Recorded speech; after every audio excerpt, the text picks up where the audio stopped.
So in this Canadian investing tutorial, I will be showing you how to open a business investing account here in Canada using Wealthsimple. So open up Wealthsimple, go to the home page here in the bottom left, scroll down to where it says open or move account, and then press it, and then press open a new account.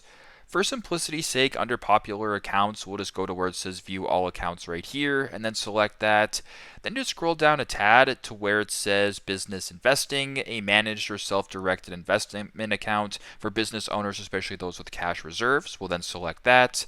Then you can read all about the business investing account, and if this looks good to you, go to the bottom, press on the black get started button, and then follow the steps which will come after. So pretty simple, but that is how to open up a business investing account in Canada using Wealthsimple. Thanks again for watching and hope this helps.